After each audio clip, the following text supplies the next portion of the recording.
اگر کوئی مکے میں کام کرنے جا رہا ہے تو اسے کیا کرنا چاہیے؟ وہاں سے مسجد عائشہ جا سکتا ہے عمرے کے لیے؟ دیکھیں،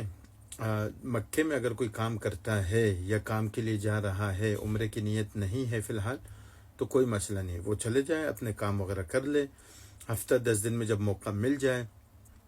تو پھر وہ مسجد عائشہ جائے، مسجد عائشہ سے میقات اپنا جو ہے احرام وغیرہ باندھ کر عمرہ کر لے، ٹھیک ہے۔ اگر وہ یہاں کام کے لیے ہی جا رہا ہے، کام کے نیت بھی ہے اور عمرے کی نیت بھی ہے،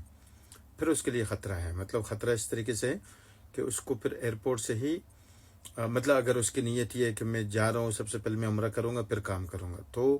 اس کی صورت یہ بنے گی کہ وہ ایئرپورٹ سے ہی اپنا احرام وغیرہ باندھ لے، عمرہ وغیرہ کر لے، پھر کام وغیرہ کر لے۔ ایک دفعہ جب آپ وہاں رہیں گے، کام کرنا شروع کر دیں گے، پھر آپ مکی ہو جائیں گے، اس صورت میں پھر آپ کو مسجد عائشہ جانا آنا ہوگا، کوئی مسئلہ نہیں۔ لیکن اگر آپ ابھی عمرے کی نیت سے بھی جا رہے ہیں، کام کی نیت سے بھی جا رہے ہیں، اور ارادہ یہ ہے کہ عمرہ کروں گا، اور آپ یہاں سے سیدھا مسجد عائشہ جائیں گے،